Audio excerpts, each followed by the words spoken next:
Hello everybody and welcome to this special edition of Mushroom Wonderland, where we're going to do an introduction to mushroom foraging for beginners. It is mushroom season. It's starting to rain in the northern hemisphere, which means mushrooms are going to be popping up everywhere. If you've ever been curious about mushrooms, this is the channel for you. Make sure to hit subscribe and come with me on this episode of Mushroom Wonderland to learn introduction to wild mushroom foraging.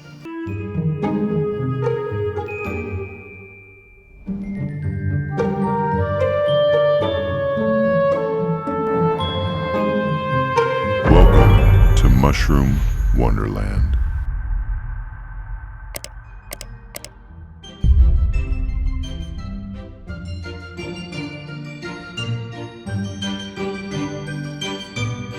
My name is Aaron Hilliard. I'm a mycology educator. I teach mycology classes at the Olympic College in Bremerton, Washington. I'm also the creator of Mushroom Wonderland here and on all the other social media platforms. And I'm also the vice president of the Kitsap Peninsula Mycological Society. And on this channel, I hope to educate about wild mushrooms.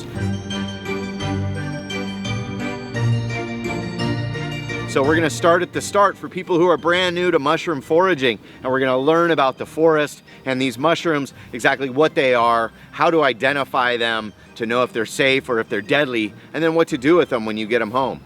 There are lots of different kinds of mushrooms, as you may notice. There's some that grow in the woods, there's some that grow in your lawn, there's some that grow right next to the sidewalk in the city. One thing you may not know is that fungi is its own kingdom in the tree of life. So there's plants and there's animals and there's fungi. And fungi is actually closer to animals because it doesn't use the sun to produce energy. It eats matter and it also breathes oxygen. Plants photosynthesize, so they get their energy from the sun and they breathe carbon dioxide, but fungi breathes oxygen just like people and animals, and it also eats rather than getting its energy from sunlight. So in that way, it's actually closer to animals than it is to plants. A mushroom, what is a mushroom? A mushroom is actually a fruiting body of a fungus that lives underground or in a log. Typically, you can't see the fungi vegetative body itself. All we see is the fruit. The difference between a fruit and a fruiting body is a fruit will have a designated number of seeds growing in it. A fruiting body is more of a factory and it's producing spores constantly as it's growing. Mushrooms are just the fruit of the actual fungi. We've got to understand that first.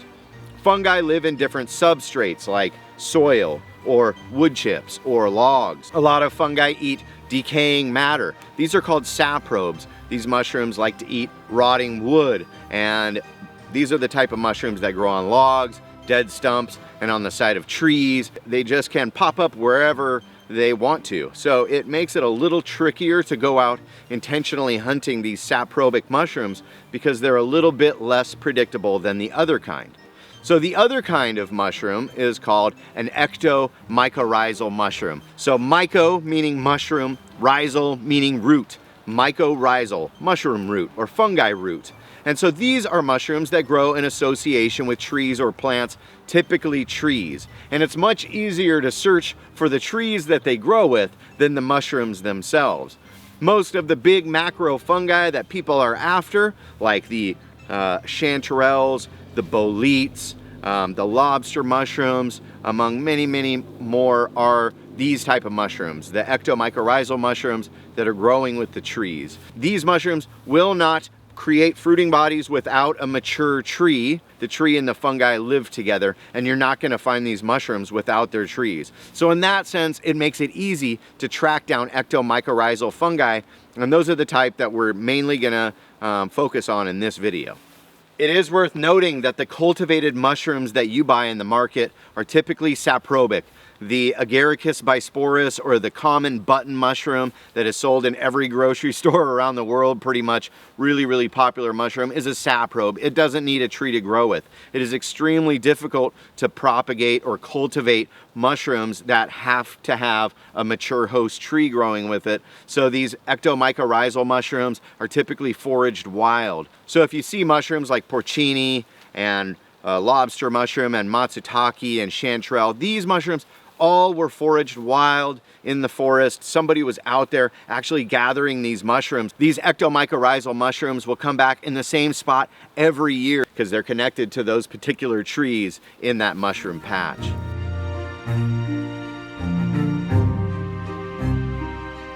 one of the first things you're gonna need to do when you're getting ready to go out mushroom foraging is to get dressed and to get ready to go out into the woods. So what should you wear? Typically mushroom season is rainy, so it's good to wear water repellent or waterproof clothes, and especially footwear. If you get soggy, wet feet, it can make walking in the forest pretty miserable. I like to wear a raincoat that repels water. I also have full set of rain gear for those really rainy days, and dress in layers. It's kind of a hiker's rule. Wear layers, bring a backpack. You can take your layers off, throw them into your backpack as you go. A lot of people will carry baskets or buckets. That's probably the best method to collect mushrooms in. There's also mesh bags like this that I can keep in my backpack nice and handy just in case. You can get one of these foraging bags in the link in the description of this video, and they're pretty handy. I keep one under my car seat. I'll just roll one up and stuff it into the bottom of my backpack, and once in a while I'll come across a flush of beautiful edible mushrooms, and I have a basket with me. A lot of people get really fancy baskets, and that's great. Just a typical wicker basket that you can buy for a few bucks at your local Goodwill is good enough. Or I've taken just a 2-gallon or a 5-gallon bucket and drilled some holes in it so that water can drain out. Carrying one of these can have its disadvantages though. It can really jostle and smush your mushrooms down. You could put twigs in there to kind of make it more rigid, but I really would recommend using a bucket with holes drilled in it or a basket to collect your mushrooms so they can stay in pristine condition. They do get beat up and bruised pretty easy, so you want to be gentle on the mushrooms that you're finding.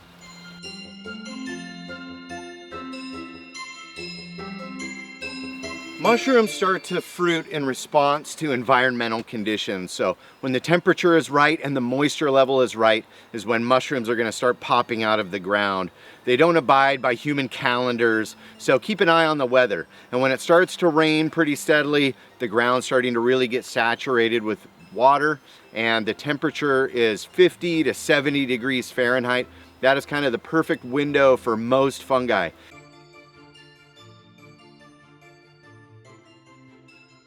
It's important to consider safety when you're going out foraging for mushrooms. It's easy to get lost in the woods. It happens every year. Mushroom hunters get lost in the forest, and unfortunately some of them never make it back out. It's a good idea to go with friends, to use smartphone applications, to be able to read a compass and carry one with you. Personally, I use All Trails or Strava, which are apps for my phone. And if I'm just going for a short walk in the woods, typically I know where these areas are. But if you're going out into the deep national forest or something like that, getting one of the handheld GPS units a really good idea. When you're out here mushroom hunting and you're staring down at the ground looking for mushrooms, it's easy to get disoriented. So keep all of that in mind when you go out mushroom hunting. Have friends with you, tell people where you're going. It is imperative to be safe when you're out here so you don't become mushroom food.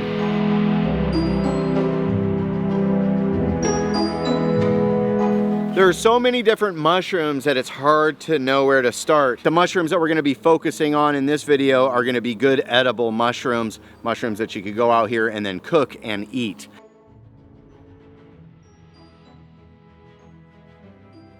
So the chanterelle is arguably the most popular wild mushroom in the country that people go out and forage. East of the Rockies, there's a few different species of Chanterelle that associate with different hardwood trees. Here in the Pacific Northwest, we're definitely looking for the evergreen trees like the Douglas fir and the western hemlock. Typically, the golden chanterelle is going to be a bright orange mushroom growing in the moss and the needle duff underneath conifer trees just like this. These were the first mushrooms that I ever foraged wild. My grandma described them to me as being orange and ruffly and kind of vase shaped. So I headed out into the woods and I discovered these large orange ruffly vase shaped mushrooms, and I put them into a bucket and took them back to my grandma, where we looked at some mushroom field guides to help identify that these were in fact the right mushrooms. She diced them up and cooked them into a brown gravy with a pot roast that night, and I never forgot about how delicious that meal was. So with any wild mushroom, even the ones that are considered choice edibles, only eat a little bit at first because your personal system might not be able to handle that mushroom like other people can. So the golden chanterelle, always growing out of the ground. It's never growing on a log or on a stump. Whenever I find these, I'll use my pocket knife to cut them off at the base. You might lose some of the edible mushroom by doing that, but I do it particularly just to keep the dirt out of my basket. It's never good to bite into mushrooms and get a crunch of dirt or sand, so I try to keep my mushrooms as clean as I can.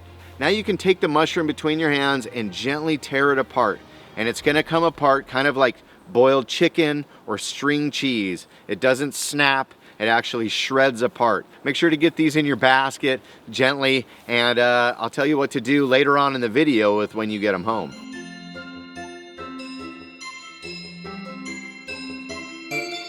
The next mushroom I want to talk to you about is the lobster mushroom, and this one is fascinating and it seems kind of weird, but it is a delicious edible mushroom that is really easy to identify. So what a lobster mushroom is that it's actually two different fungi growing together to make one desirable choice mushroom. And so it is a parasitic process where one fungi has attacked a host fungi. It is a large, white, boring mushroom, but when a secondary fungi lands on that host, it will transform these mushrooms into these contorted, bright orange mushrooms that look like a lobster, they smell a bit like a lobster, and they taste amazing.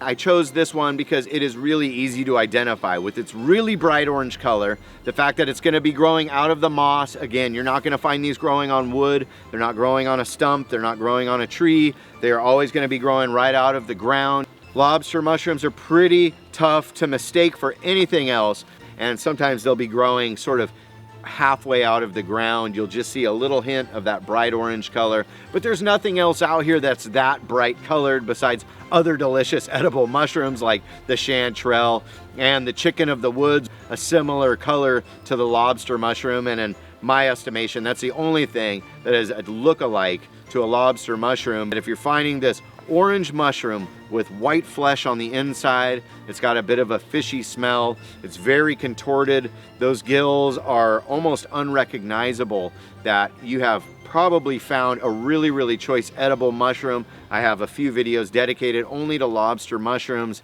and how to find them, how to harvest them, and even how to cook them. But make sure to use my videos as a resource to elaborate on this video. But the lobster mushroom makes it into this video of easy mushrooms to forage and intro to identification of mushrooms because it's one of my favorites and it's growing like crazy out here right now. So go out there and look for your lobster mushrooms in one of these big conifer forests.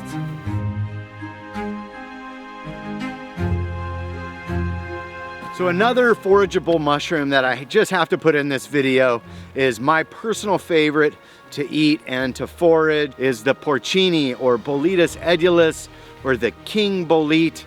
Any mushroom that has more than one common name is a really special mushroom, and the king bolete is no different. This is an amazing mushroom known the world over for its savory, umami, and mild flavor. These can be very large mushrooms, and instead of having gills, they're gonna have a spongy surface underneath the cap. So if you flip it over, instead of having those paper-like structures that we know as gills, this is gonna have a sponge-like porous surface that bolete-type mushrooms have. These also have an indicative patterning on the bottom of the stem. It has something called reticulation. So reticulation is this kind of veiny pattern on the stem, and Boletus edulis can have really beautiful reticulation. Just looks really crazy on the stem. So if you have this reticulation and you have this white, creamy pore surface underneath, there's a very good chance that you have the king porcini or Boletus edulis, which is also growing out there right now in association with trees, just like the ones that we've been looking for chanterelle and lobster mushroom under. So if you find one of these really stout, chunky mushrooms with that pore surface underneath growing under these trees, you just might have a porcini, my personal favorite and delicious, delicious edible wild mushroom.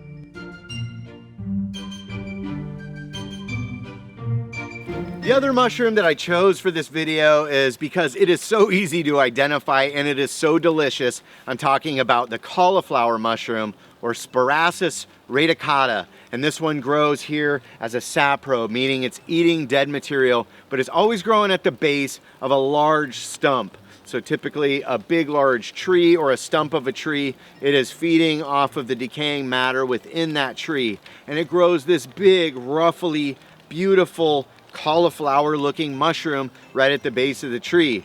Actually, it probably looks a little bit more like a big pile of cooked egg noodles than it does an actual cauliflower. But I'll tell you what, there's nothing else in the forest that's gonna look like this. And this mushroom can grow so big that sometimes it'll fill up 2 or 3 full 5-gallon buckets with one mushroom. So the way I harvest this is with a knife.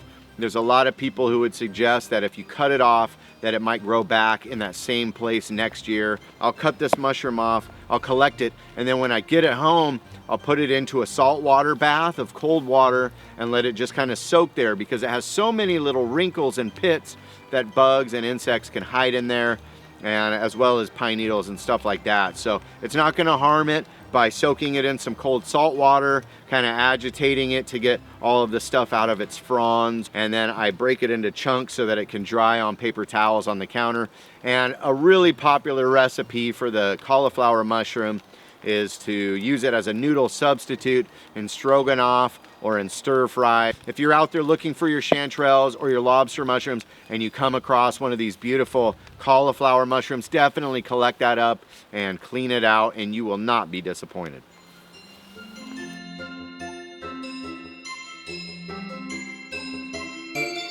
The oyster mushroom is a type of mushroom that is saprobic, meaning it doesn't need to associate with one of these trees. And it is a really common mushroom that shows up in markets often, and it's pretty easy to grow. You can order online growing kits and just grow these right on your dining room table if you want. But they can be found out here in the wild almost all seasons of the year. And these are an easy one to identify because they grow on logs, but never on living trees. These mushrooms have gills underneath, so they're usually gray to brown to whitish color.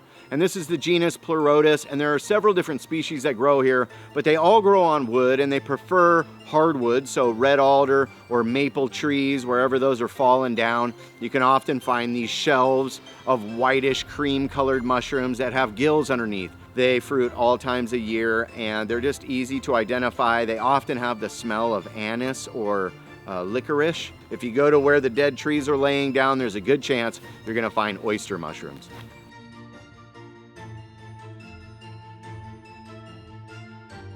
So the age-old way, the tried and true method of identifying mushrooms for a long time has been using field guides. And there's a lot of good, valuable field guides out there all about the mushrooms in your region. You can easily find one on Amazon. I'll put some links to those in the description as well. Some of my favorite identification books.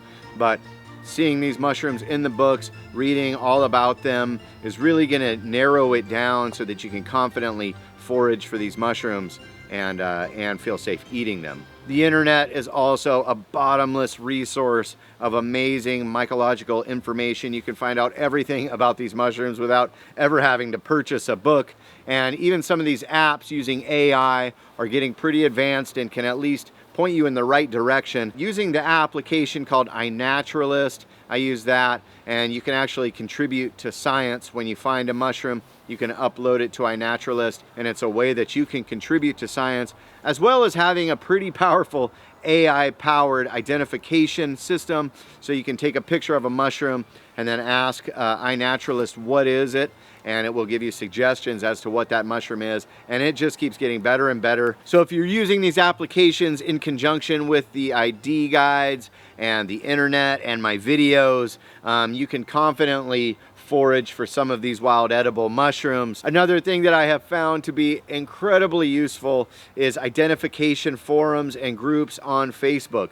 And you can go there and post pictures of your find. If you take nice photos of the underside and the top and the side view and the situation where that mushroom was growing, literally within seconds, you can have some of the greatest experts on mushrooms identifying these mushrooms for you, which takes a lot of the legwork and the guesswork out of identifying these wild mushrooms. So contrary to popular belief, or maybe what you were told as a kid, it is totally safe to touch any mushroom. Don't be afraid to pick up these mushrooms, to really look at them, and that is going to help to alleviate any fear you have. And it's really hard to identify a mushroom without actually looking at it. So you need to get it in your hands, you need to look at it from underneath, from the top, start to notice all these different characteristics of the mushroom. Does it have gills? Does it have a sponge surface underneath? What color is it? Is it heavy or is it light? So don't be afraid to touch these mushrooms. Pick them up. A poisonous mushroom is only dangerous once you ingest it down into your digestive system. We have been raised with a lot of mycophobia in America. Everybody is scared of mushrooms. We were raised as kids getting our hands slapped when we went to touch that mushroom. And so it gave us a lot of false information, and it is totally safe to touch mushrooms, and I really encourage it, and it helps you to get in touch with nature. Stop being scared of mushrooms. So when you're hunting for mushrooms, walk slowly and scan from left to right, looking for any unusual colors or unusual shapes that catch your eye.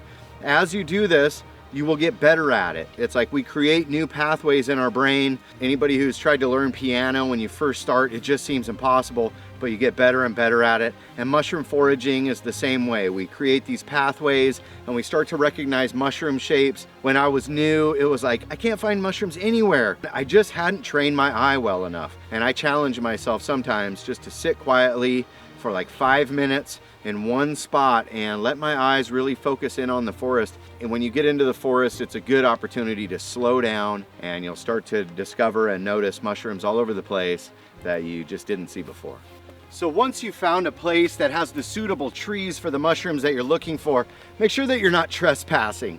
I typically go in county parks, state parks, even national parks, but they all have their own individual rules for harvesting mushrooms. Most of them seem to be like 1 gallon per person per species, and up to 3 different species. That's kind of a rule about the national parks here in Washington State. But make sure that you check with your locality to see how many mushrooms you can harvest legally, so that the ranger doesn't get mad if they come across you and you have too many mushrooms. But usually it's not a problem. And if you know people that have private property, that have big forests like this, all the better. You can pick as many mushrooms as you want. And don't worry, you're not gonna pick too many and kill the patch. It just doesn't work that way. You can pick every single mushroom you see, and next year those ectomycorrhizal mushrooms are gonna come back again. So once you have found your mushrooms and you've harvested them and brought them home in the basket and you've cleaned them up, there's a million different recipes. Basically any mushroom recipe that you can find online or in your old cookbook, you can just substitute these wild mushrooms for your common button mushroom or whatever mushroom that recipe calls for. There's a technique in cooking mushrooms which is known as dry sauteing, where you will chop these mushrooms up after they're cleaned and just put them into a dry pan, the heat on medium high, and let these mushrooms just start to sweat out all of their moisture. And within a few minutes you'll see these mushrooms will just be surrounded by all the water that's coming out of them. And you can evaporate all this water away before putting in your lipid, which would be your fat or your butter. And now you can get that Maillard reaction or that caramelization that really brings out the sugars in the mushroom and gives it that really umami and delicious flavor. Just put mushrooms in everything. They just add a nice umami and savory flavor to any savory dish that you're cooking. So I hope y'all got a lot of value out of this video. If you did, you could support me over on Patreon for a small membership fee and just support what I'm doing here. Or you could come join my OC classes at olympiccollege.edu, and you could sign up. Fall quarter is already ready to get signed up for, and there's a foray at the end of that where we're gonna go out in the woods. You can meet me, we'll hang out, and we'll learn all about mushrooms in the wild. You can check me out on all the other social media platforms. I'll put all those links in the description. And so until the next episode, much love everyone. Peace out.